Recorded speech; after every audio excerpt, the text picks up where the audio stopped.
Welcome to my vlog. Nandito na naman tayo sa Kyoto ulit. So, ipapakita ko sa inyo yung mga area dito sa loob ng Kyoto.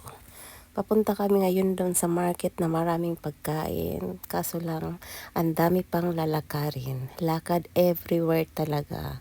So, dito naman guys, madaming tao naglalakad. Lahat ng tao busy tingnan. Mga turista dito halos ang dami. So today is Halloween, October 31. Kaya maraming tao. Always naman talaga dito sa Kyoto, guys. So ito dito, center to ng Kyoto. Dati kasi doon kami lagi sa may mga shrine. Ngayon naman dito kami sa center mismo. So, waiting para tumawid. Napakaganda po ng Kyoto sa mga di pa nakakaalam. Kung gusto niyo pumunta ng Japan, dito na kayo. Kasi talaga, yung 1 week nyo, masasatisfied nyo talaga. Pero kung gusto niyo mag-ikot sa Japan, pwede naman kasi dito mayroon pong mga express train. Kaya yun, 1 week nyo po, marami kayong maiikutan dito sa Japan. Ito namang napuntahan ko ngayon is Kyoto. Nakalimang beses na ako dito, hindi ako nagsasawa. Kasi napakaganda talaga dito, guys. So, yung nilalakad namin today, nag-start kami mag-ikot dito sa Kyoto. This morning, 9 a.m. kami nag-start. Puro lakad. Kaya, sanayin nyo na yung mga paa nyo. Dapat naka-rubber shoes kayo, huwag kayong mag-heels kasi puro lakad talaga. Hindi nyo kasi mai-enjoy kung hindi kayo maglalakad. Kaya kami talaga, pag nag-ikot kami dito sa Kyoto, hinahanda ko na talaga yung shoes kung magaan lang talaga. Yung comfortable ilakad. Kasi pag yung shoes mo medyo mabigat, talagang mangangalay yung mga tuhod mo at saka mga paa mo. So, lakad lang ng lakad kasi nakakabusog tingnan. Ang daming magagandang view at saka ang nakakaamis kasi yung Japanese style, Japanese culture. Napakaganda talaga. Kaya dito guys, lakad lang kami ng lakad kahit saan na kami napupunta. Yun, nag-ikot-ikot kami kung saan na kami nakakarating.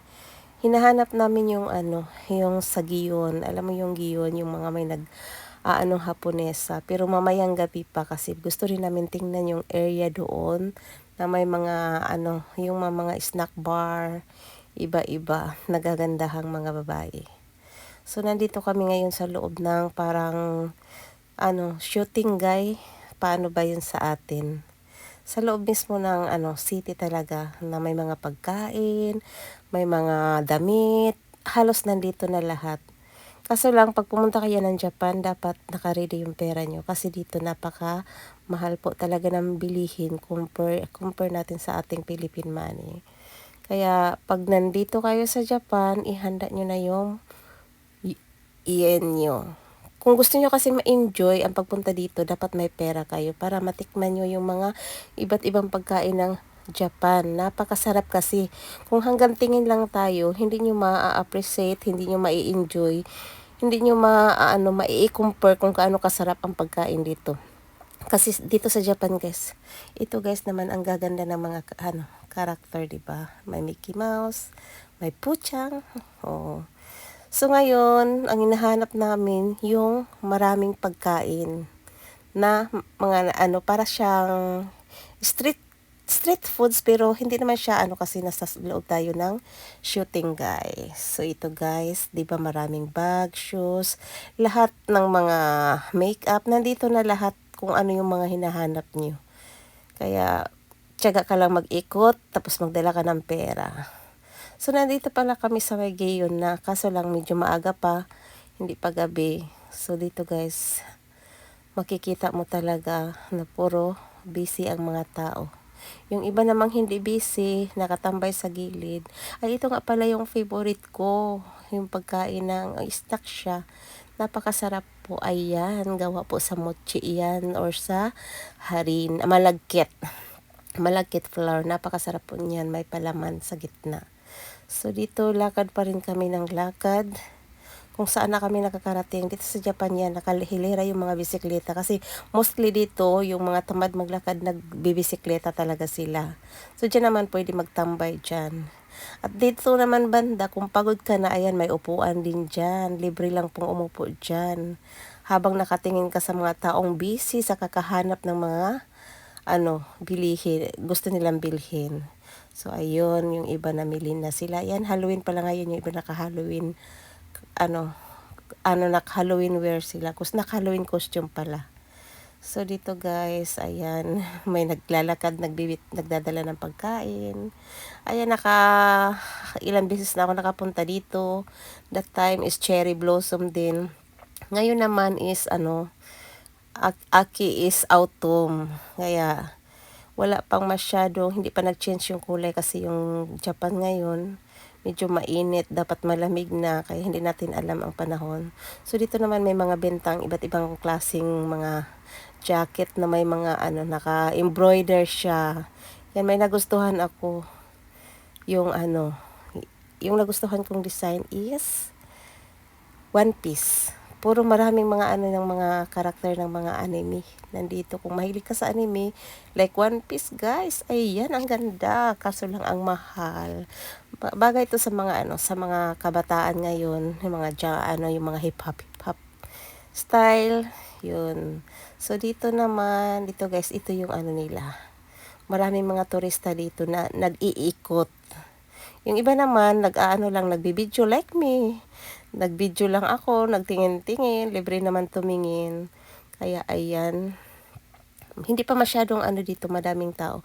Pero maya-maya doon talaga sa maraming pagkain, nakahilera talaga guys.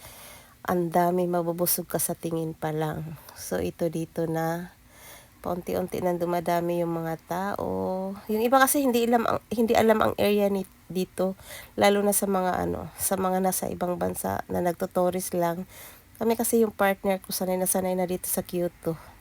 Hindi na mabilang yung pagpunta niya dito kasi mahilig talaga siya dito sa Kyoto. Gusto niya kasi yung dito, nature, yung mga shrine, marami kasi talaga ditong mga museum, mahilig kasi siya sa history. At saka yung Kyoto kasi nanatiling, nandyan pa rin yung mga old, mga emperor house, mga old shrine, nandito talaga sa Kyoto. Ayan guys, ito na yung mga pagkain na sinasabi ko. 2 lapad po yung yung crabs na yan. Oh my God, sayang yung 2 lapad mo. Itingin mo na lang guys. Ayan, nag-umpisa na. Hanggang dulo yan, puro pagkain, iba't ibang pagkain talaga. Yun, may mga sweets. And kaso lang kakakain ko lang kasi ng ice cream kanina. Kaya busog ako. Kasi kung hindi ako kumain, ito naman para ipalaman ilalagay siya, itatoppings po siya sa udong. Ayan, tempura po. Napakamahal po talaga guys ng price ng Japan. Kaya pag mag-travel kayo dito, ihanda nyo na yung pera nyo para masatisfied kayo. Kasi mahirap naman, punta lang kayo dito para mag-ikot-ikot tapos hindi nyo matitikman kung gaano kasarap ang pagkain dito sa Japan. Naku, hindi nyo talaga ikikwento sa mga kaibigan nyo na nakain ko na yan, ganito, ganyan. Dapat kasi matikman nyo lahat. Kasi ang Japan guys, ang dami talagang masasarap na pagkain na masasabi mo, iba talaga dito. Iba talaga ang Japanese foods. Favorite ko talaga ang Japanese foods. Favorite ko rin ang Pilipino syempre. Ang Philippine food kasi, maganda lang siya pag sometimes. So, pag minsan, sometimes, di ba? Pero sa Japan kasi, hindi nakakasawa yung pagkain nila. Ayan, may Wagyu. Diyos ko Lord, napaka-pricey po ng Wagyu. Alam mo yung Wagyu, pag kinain mo yun, para siyang natutunaw lang sa bibig mo kasi puro siya fat. Fat talaga siya ng pero hindi ko alam bakit gusto nila. Ako naman, minsan lang gusto ko. Kasi pag lagi din, hindi rin siya nakakaumay din kasi. So, ayan, yakitori. Ayan guys, ganito po dito kaganda. Marami po, puro po mga turista halos ang nandito. Ang dami ngayong mga taga Europa, Amerika. Ang dami, iba't ibang lahi po ang nandito. International talaga. Ayan ang sarap ng seafoods, 'di ba? Kaso lang napaka-pricey kaya tingin na lang tayo. Pero kung ikaw mahilig ka sa foods, kayang-kaya mo ang gastos, punta ka dito, tikman mo lahat. Kailangan pag pumunta ka dito, kailangan gutom ka. Kasi pag busog ka, hindi ka na makakakain. Mas maganda kasi kahit pa isa-isa, tikman mo. para maikumpara mo talaga kung gaano kasarap ang pagkain dito sa Japan. Ayan, puro yan mga seafoods. Yung ano kasi nila dito, yung pagkain, nagtatopping sila ng mga fresh na mga isda, iba't ibang klase ng isda, pero presko naman talaga siya, guys. Yung mga hindi mahilig sa fresh na isda, wag niyo nang tikman kasi yung iba kasi nasusuka sila, pero sa akin kasi favorite ko talaga like sushi, sashimi. Masarap naman talaga siya para sa akin, no. Iba-iba naman talaga kasi tayo ng taste. Yung marami din sa hapon hindi kumakain ng preskong isda. Hindi rin lahat na kahit hapon akala niyo kumakain din sila ng presko. Hindi lahat po. Madami din pong hindi kumakain ng presko. Ayan, lalo na marami din pong hindi kumakain ng isda. Nasa atin kasi yun, sa type natin, no. Ayan guys, puro pagkain talaga yan. Kaso lang dito, madaling nagsasara. Kailangan agahan mo ang punta. Thank you for watching. Love you.